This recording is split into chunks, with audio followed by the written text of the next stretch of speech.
The Stanley Cup is in the building tonight in Sunrise, Florida, going against Edmonton. We've seen this before. Edmonton gets a chance to try and force the series to a game 7, but Florida this time, they're at home to try and win things here. Carm, obviously, the Oilers could not get it done at home. The depth showed up once again for the Florida Panthers, and the Oilers find themselves in a very similar and familiar situation to last year. They need a win tonight to force game 7. If not, they go home once again. How you doing, Carm? I'm doing well, Andrew. I'm wearing a hoodie because my hot take on Game 5 was really cold. I told people to donate blood. I think I got to donate some blood after I donated money. I can tell you that much. I definitely donated money. I was out with some friends watching the game, Andrew, and Florida just did what they normally do, and what they've done in the playoffs in general is they take away or minimize the what the top line can do, even the second line, and then they just play. They roll out lines, get secondary scoring, and they're just uh, call it a team of destiny. I don't think the team of destiny moniker, I don't think fits them, because a team of destiny is a team that you don't expect to win, but goes on a run and wins. Florida Yeah. is a team that was expected to win entering these playoffs, especially after the trade deadline moves. And yeah, the cup is in the building tonight. Shamelessly, the hockey fan in me, or whatever, or selfishly, I should say, not shamelessly, selfishly, Andrew, the hockey fan in me would like to see the Edmonton Oilers win tonight, just because I take off on Friday morning for Vegas. So I would be in Vegas being able to watch game 7 like I did last season, game 7. But I don't know. I just don't see.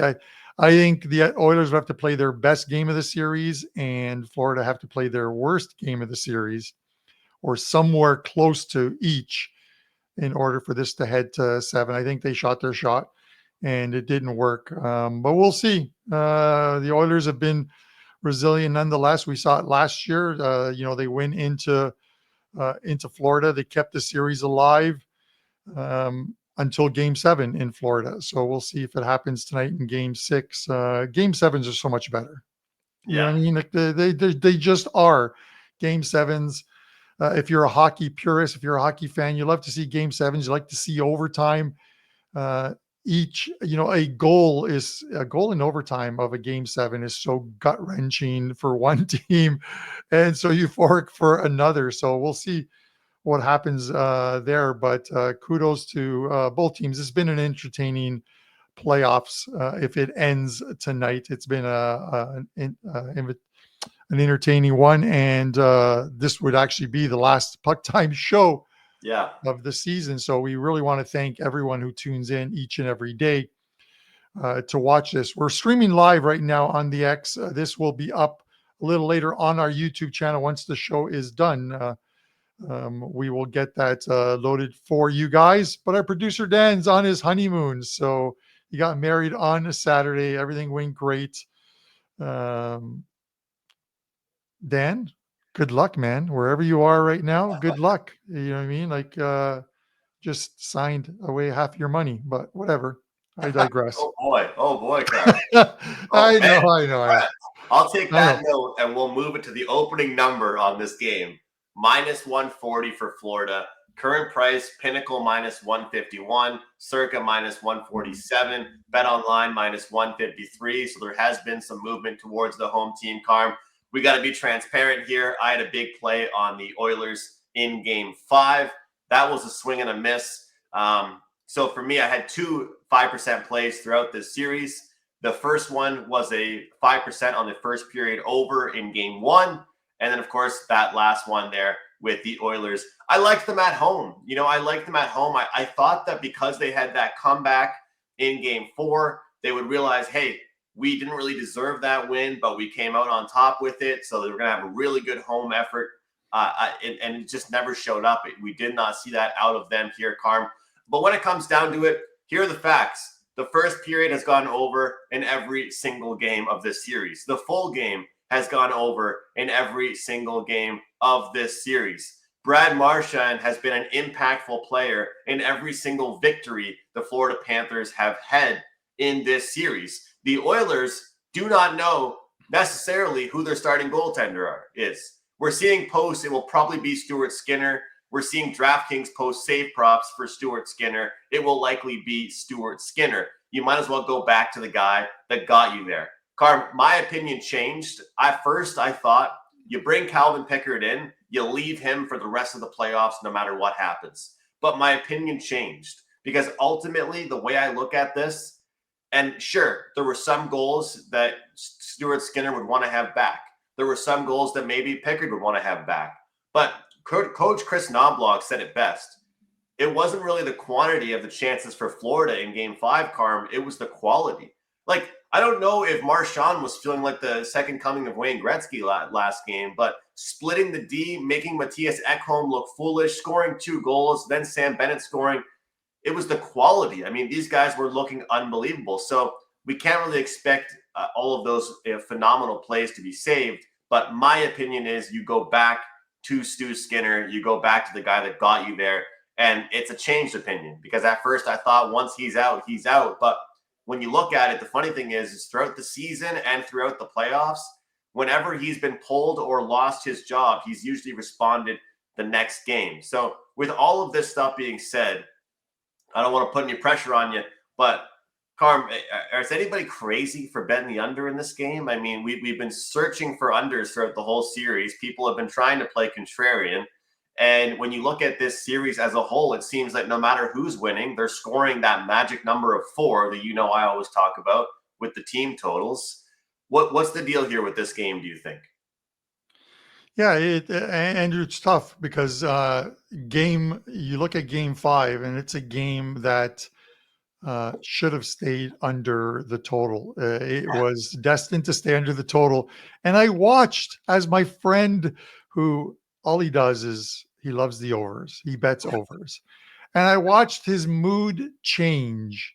It is like the lottery when you're watching those balls come down the tube. And with every number dropping down, he's getting more and more excited. And he ends up winning, hitting the over. And I think I posted right after the game that, if you bet the over, please put a little extra in the collection plate on Sunday morning because you got lucky with that over bet.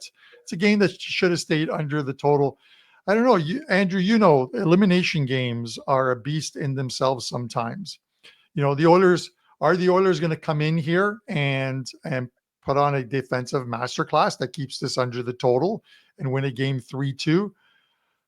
I'm not entirely sure that's going to happen. You look at Florida, and sometimes these closeout games just get ridiculous in the last 4 or 5 minutes because they just pull the goalie and keep them out. Down 3-1, or you could be down 4-1, and all of a sudden they keep the goalie out. 5-1, they keep the goalie out again because it's not like the regular season. It doesn't matter if you lose 5-1, 6-1, 7-1. So I'm not saying that that's what's going to happen in tonight's game, but I just can't bet the under in this game, even though if Florida plays the way they played in Game 5, the Oilers are going to be hard pressed to find the back of that net more than a couple times at best. And then you're hoping for a 5-2 type of game. Yeah. With Florida scoring 5. Your magic number of 4, I think, is plus money for Florida in this one. I believe it's like plus 105, plus 115, somewhere around there.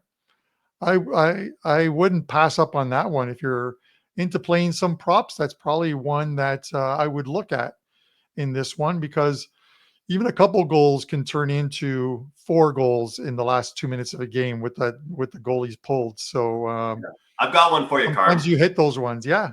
Plus 205 for the third period to be the highest scoring period. It sounds like you and I are on the same page here. I think that this one has the potential to have that finally playoff feel to it. But I think that regardless of how the first and second period go, the third period probably ends up going at least 2 or 3 goals, which could, to your point, push it over the total. And I don't have the exact numbers in front of me. I wish I did, but we heard it on both the Canadian and the American broadcast.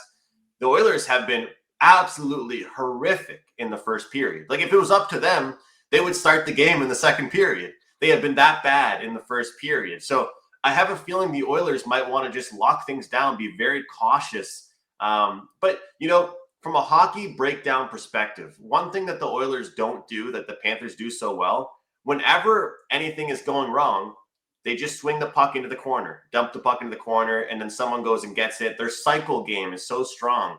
Versus the Oilers, they just pass the puck. Like, there's so many times I watched that game, the Oilers would get the puck into the O zone and then not even get a shot. Like, you can't have 13 shots in the first 25, 30 minutes of the game against the Florida Panthers. Bobrovsky is too good. So that's one that I will be betting tonight, Carm. Plus 205, third period, highest scoring period. They're making Brad Marchand look like he's in his late to mid 20s. Yeah. 2 goals where he just goes straight up the ice. It's unbelievable.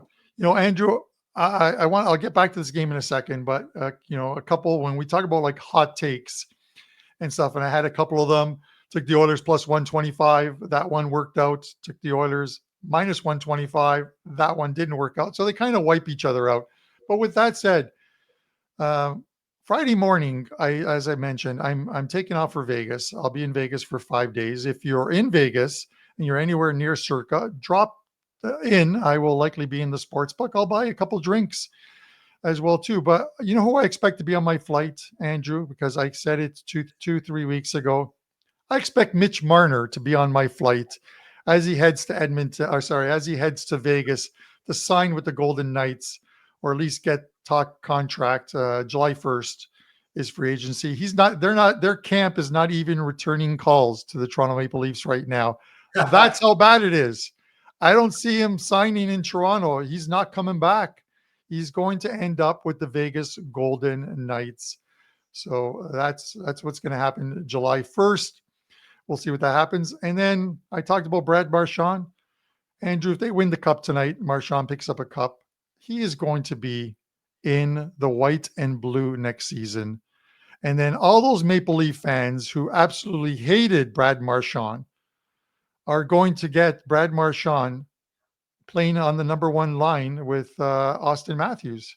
Now you say that's unlikely, but listen, the guy grew up here. The guy is a Leaf fan, kind of like John Tavares coming back home, you know what I mean, and wanted to play for the Leafs. And there's the pictures of him sleeping with his Toronto Maple Leafs pajamas as a kid in a bed covered with Toronto Maple Leaf sheets. Marchand, he'll have his cup. He'll have a cup, you know what I mean? He'll be here, you know what I mean? Money always comes into it, but can you imagine all the Leaf fans who absolutely hated Brad Marchand over the years because of the Boston Bruins' dominance over the Leafs, now just wanting to hug this guy and going out and buying his jerseys and what have you?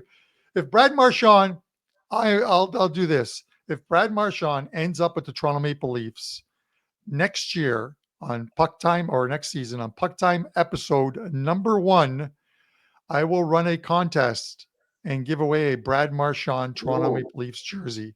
How's that?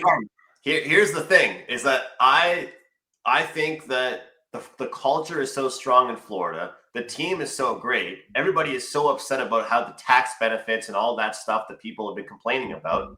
It would not shock me in the slightest if somehow Bennett and Marchand are able to stay. Marchand, you mentioned, doesn't care about the money. If he wins the Stanley Cup here, he might just take a huge pay cut and stay on that winning team. Like, let's not kid ourselves. The fact that he's playing on the third line is a joke. I mean, it goes to show how many other teams in the league could have Brad Marchand on their third line, right? How many other teams could have, certain players like that? Who are the players like that for the Oilers? That's the problem. If we talk about the Oilers matchup right now against the Panthers, someone that has to be a big factor tonight is Evander Kane. And I think at the end of the day, they need to give him more ice time. They need to say, you know what, he's taken a lot of penalties, but we're going to probably win if he plays well, lose if he doesn't. I know it sounds crazy, Carm, that I'm making him the player of the game, but somebody like Kane has to be huge. Somebody like Nugent Hopkins has to be huge. Somebody like Victor Arvidsson that just got brought back into the game. Jeff Skinner, you're familiar with him with your Buffalo Sabres. The guy had played 1,000 hockey games without playing a playoff game, finally got his first playoff goal. but he's not a playoff performer. He's a smaller guy. He doesn't really score big goals in the playoffs. We've seen it. Arvidsson has to be out there. What's scary about the Panthers for this game is that, they've gone so many games without Tkachuk or without Barkov being the main attractions, and they're winning games with Bennett and Marchand. Who's to say Reinhart and Verhaeghe don't get on the board tonight and Barkov scores? There's so many weapons, which is why I can't believe I'm saying this. There was a commenter on one of our last videos that made fun of how I always talk about the correlation under and which team. I hate to say this, and I can't believe I'm saying this, Carm, but my hot take is this. It has to be Edmonton and under tonight. That's my take. Because at this point, I have been proven completely wrong that it's Florida and under and Edmonton and over. Because for the most part, when they try and play a track meet, when they try and trade chances, Florida has more depth. So when McDavid and Leon are off the ice, Florida is the better team. Who has the best two players in this series? Edmonton. Who has the best roster in the series? Florida. So that's why I kind of like the under in this game, but my slight hedge is betting that plus 205, third period, highest scoring period at the same time. When it comes down to it, ultimately, Carm, this game kind of reminds me of the Super Bowl. Why does this game remind me of a Super Bowl? Well, I actually don't really like playing the side or total in the big game because I like to enjoy watching it. I play a lot of props. And when it comes down to this game 6, Oilers at Panthers, Carm, I want to just bet props. I want to just take a look at Leon Draisaitl over on his shots on goal. I want to just bet Ryan Nugent-Hopkins to get a point. I want to just look at some of those guys. And if you're betting on the Panthers, at the end of the day, you have to be betting on certain players that are playing so well, like Lundell and Marchand, to get the job done. I find this game very difficult because of what happened last year, because of them forcing a game 7.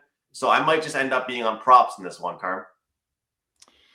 Yeah, I've got four different props, but they're loaded up at WagerTalk. And if I give them out here, I'm just going to get a hard time from customer service because anyone who bought the tonight's best bet and those prop packages, the prop pack will obviously complain, as rightfully so. But there are some ones, Andrew. Look at the goaltending props, and I talk about that one again, like the Bobrovsky one. He stayed under his number because the Oilers just couldn't get any pucks on net, and I think that's more with Florida shutting them down. One thing I heard on the radio yesterday, and I was listening to Fan 590 All Sports. It's a station that I worked at quite a while ago because I have a face that's made for radio. But with that said, Andrew, there was a good take on it. I don't remember who said it, and I don't know if it was. I don't think it was Elliot Friedman who was on at the time as one of the normal guests that they have on, but they talked about the fact that when you think you have two goalies, you have none, and you have to take a while to let that sink in. But when you're in the playoffs or even during the regular season, you think you have two goalies, then you have some doubt about who your number one is.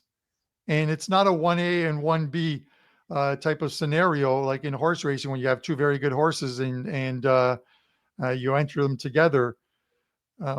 Listen, Skinner has played well in the playoffs. They just need him to make the big saves when they need it. Calvin Pickard, I call him Picard because I was a Star Wars guy. Same thing, Andrew. He's played well, but the thing here is that Florida, the way they play, they can just make a team look bad defensively. They just come at you. They get in front of the net. You know what I mean? And we're not just discovering this now. We've talked about it all season long about this Florida team and giving them credit where they deserve it. This is a team that had to do the global series as well too. Went to, I think it was Finland. So a lot of travel on this team. And here they are, game 6 of the Stanley Cup playoffs after going to game 7 last season. If the Prez was here, he would probably say, these guys are tired. No, I don't believe in any of that. You get to be at home too, Carm. Get a chance to win the cup at home is something that you don't really see a lot, actually. Absolutely. Absolutely, man. Those guys are going to be drinking champagne or beer or who was it? Was it Phil Kessel that loaded up with hot dogs? or whatever? Or was that just a meme? I'm not really sure. But to get back to the point, the Panthers, a good team can make you look bad. It's just like in NFL football, a good offense can make a very good defense look bad. And you just think, oh well, the defense had a bad day. No, that offense picked you apart because they're a very good offense. So Mhm. this is the take with the Florida Panthers. We're not just discovering this now. This is something we've talked about. So um, the Yeah, and the selfish card. part of me would like to Yeah. see a game 7, Andrew, as I mentioned, but the realist thinks that it's going to take a monumental effort by the Edmonton Oilers tonight, and they're capable of doing it. And just a par performance from Florida Mhm. to get this to game 7. So we shall see. But if you guys are watching this, whether it's live or whether it is posted later on, do us a favor, drop in the comment section whether it ends tonight and who you think the goal scorers are. By the way, with the PuckTime swag, 3 of the guys, CT or Titans, CT, yours went out. A couple of the Canadian guys, yours went out as well too. So just it's in the post office's hands, whether it's the U.S. Postal Service or the Canadian Postal Service. It's out of my hands. Uh, we had a winner who won in Vegas. He's in Nevada. I'm just going to take the shirt with me and mail it from Nevada because Nice. it'll get there faster. It takes from here to Nevada uh, through Canada Post and then U.S. Postal Service. It takes like 10 days. I might as well just hold on to it and mail it on Friday, and they'll get it from my hotel. It'll arrive at their place probably the next day. So I think I have one shirt left, Andrew. Should we toss it up as a contest? You name the specifics of the contest tonight. What do they need to drop into tonight's chat in order to have a chance to win a Puck Time swag t-shirt? And we'll choose one person of all the correct winners. Give me something off the top of your head. I'm gonna go. We gotta go. They have to earn it. They have to earn it on YouTube, guys. You got to comment afterwards on YouTube, or you can reply to the video on Carmine's X or my X account on the Puck Time stream. A goal scorer and the winner. The goal scorer doesn't have to be from the team that wins, but a goal scorer from tonight's Game 6 and the winner of Game 6. So goal scorer and the winner, and you'll get yourself a free shirt. So, Carm, you're a very generous man, and I don't blame you for going to Vegas and dropping that off versus having to have that 10-day shipping. Shout out to Rich H. I apologize. Didn't see your initial comment here, but this is just hard-hitting stuff here, Carm. I mean, 7-0 outscored in the last 3 games. Like I said, Edmonton might as well start the game in the second period. They're just better. And they said I if think we could tell you why, we would fix it, but they don't know why. Yeah, I think it's 11-4 for the series, somewhere around there. I think I heard that one on the radio as well too. It's 11-4.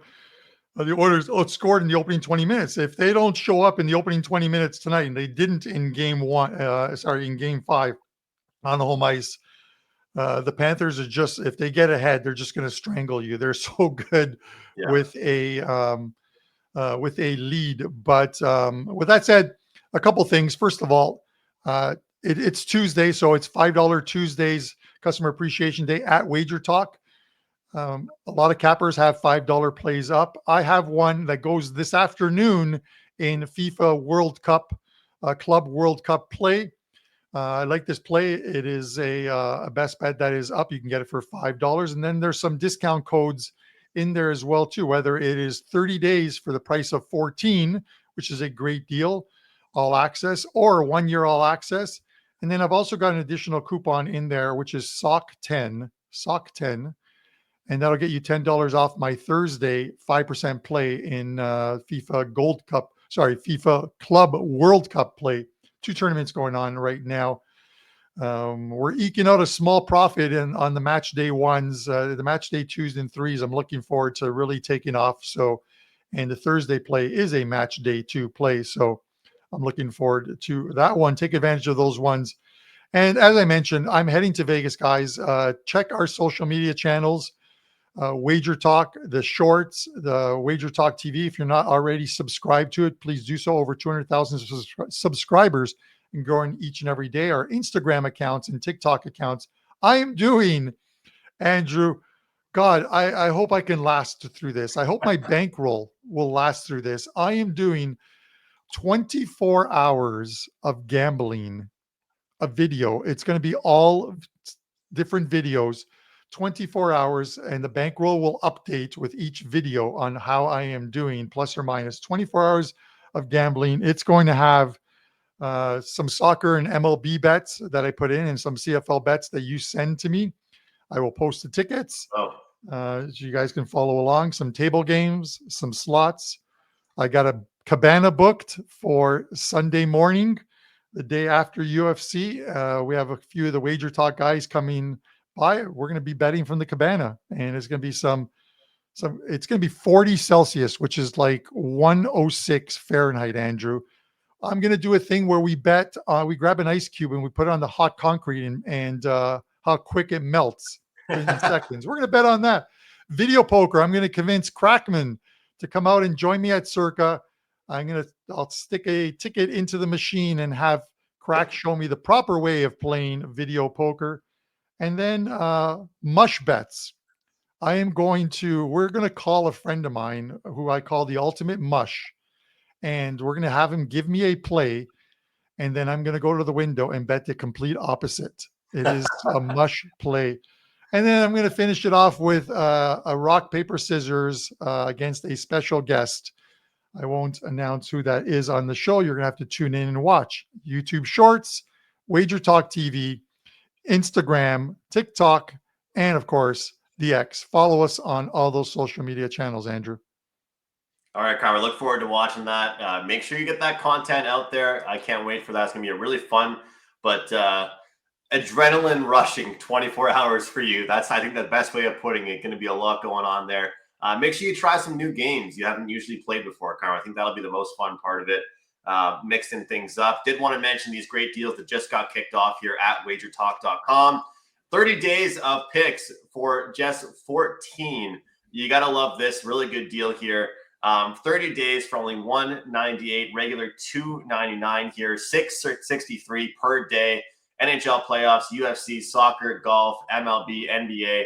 They didn't put CFL there, but I'm going to mention CFL. We cashed a 5% play in week 2. So it's a really, really good deal there for that, guys. If you want to get involved, forget about the daily purchasing. $198, including all 5% best bets, 30 days of all plays. And of course, if you want more than just 30 days, the 1 year, all access, all inclusive pass, $99 a month, plus 25% bonus coupon, limited time only, 365-day all access pass to your favorite handicapper for just $11.88, regular $19.99. A really, really good deal here, $99 a month. And Carm, the funny thing is, a lot of people don't want to commit for the full season, and we absolutely understand that. But if you're planning on following WagerTalk picks, buying from WagerTalk handicappers, this $99 a month is a little bit better than $299 a month, I would say. So I'm ranking number 8 right now out of, 36 handicappers at WagerTalk. If you guys want to join me for 30 days, if you want to hop on board for the full year. For me, that's been the best way to go, guys, with my low volume, with the way I've been giving out these team totals, especially in baseball. It is a grind.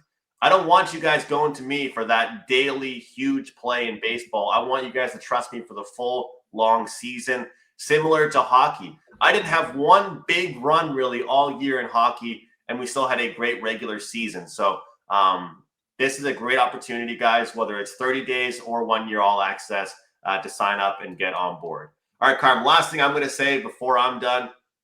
The lines are out. Nugent Hopkins, McDavid, Perry, Kane, Draisaitl, Kapanen. Kapanen was scratched last game, which I disagreed with. Now he's back into the game. I think we have some really good opportunities here to make money. I'm going to throw out 2 names. Corey Perry, minus 105. And then you can look down the list a little bit, and you can look at a guy like Evander Kane to get on the board. I think he's going to find the stat sheet here, plus 160. He was going to play on the second line. He's going to get more minutes. And as I mentioned, despite all the stupid penalties he took, they need him to be a big-time player. The coach had to bring him into the office and say, you see what that guy's doing there, Marchand? You see what Bennett's doing? That's got to try and be you tonight. You have to be able to control yourself, but there's some pretty good highlight reels out there of goals that he's scored. He used to be a stud of Evander Kane. They need him to be that guy. So should be very interesting. Stuart Skinner has been announced the starter. One other prop that I do lean towards. This is a lean right now. I've not locked this in. Stuart Skinner over 25.5 saves, Carm. Think back to the first Stanley Cup that Sidney Crosby won. As you know, my favorite player in the NHL. He was down, and they had to win game 6 and 7, then go on the road and win game 6 and back at home game 7.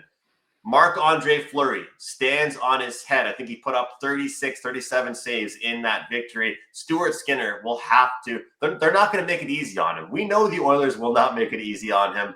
He's going to have to stand on his head. So over 25.5 saves is something I'll leave people with. And again, Lindell, talked about him last game, he scored, and Marchand are my 2 players for the Florida Panthers. I'll have one that I didn't mention. A lot of props. One that I didn't mention available at WagerTalk.com. Thanks, everybody, for watching. It means a lot to me. We really have a fun time all year. Carm, we go through all the seasons. Fall, autumn, whatever you call it, winter, spring. Here we are. And you know what? The funny thing is we're going to be talking in a few months again when preseason action kicks off. A lot of people are complaining about how long the season goes. I mean, it's June 17th right now. But having said that, it's really a blessing to do this show, and we love the audience that we have. So thank you to all of you guys. It certainly is. If this is the last show, I want to thank all the Pucksters. You guys tune in each and every day, and whether you're watching it live or whether you're watching it later on when it's posted, you guys always comment. We really appreciate it. So hit that like button, subscribe to the channel if you haven't already done so, and we wish you the best of luck. A safe and happy summer. And if there's a game 7, we will see you at some point before this week is up to preview it. Although I can't do it Friday, Andrew, so we might have to do an early show on Thursday. Okay. All right, guys, that will do it for today's show. Wishing you guys all a great week. Wishing you the best of luck if you are choosing to bet on tonight's game. And we hope to see you back for more hockey. But if not, thanks for watching all season long and have a great summer.